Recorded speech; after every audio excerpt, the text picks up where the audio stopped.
ബിരിയാണിക്കൊപ്പം salad കൊടുത്തില്ല. കൊല്ലത്ത് കല്യാണ വീട്ടിൽ കൂട്ടത്തല്ല. ഇന്ന് കേട്ട ഒരു കോമഡി ന്യൂസ് ആട്ടെ. എന്താണെങ്കിലും കമൻറ്റ് ബോക്സ് നിറയാം. കൊല്ലംകാർ പൊങ്കാല ഇട്ടിട്ടുണ്ട്.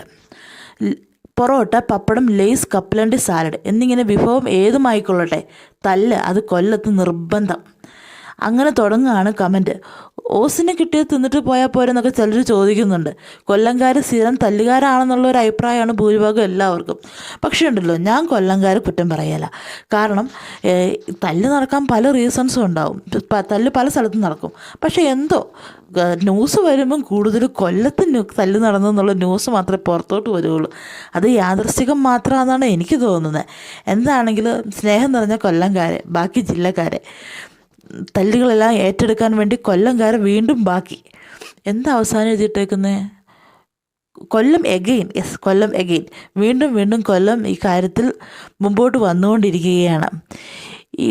ഈ രീതിയിൽ പപ്പടം തൊട്ട് കർപ്പൂരം വരെ കിട്ടിയതിനെല്ലാം തല്ലുണ്ടാക്കണം എന്നുണ്ടെങ്കിൽ കേരളത്തിൽ നമ്പർ 1 ജില്ല കൊല്ലം തന്നെ എന്നൊക്കെ ഓരോരുത്തർ കൊല്ലത്തെപ്പറ്റി പറയുന്നുണ്ട്. പിന്നെ എൻ്റെ സ്വന്തം ജില്ല കൊല്ലമാണ്, ഞാനിവിടെ ജീവിക്കുന്നു എന്നൊക്കെ പറഞ്ഞ് കുറച്ച് പേര് അങ്ങനെയും കുറേ ഇതിട്ടിട്ടുണ്ട്.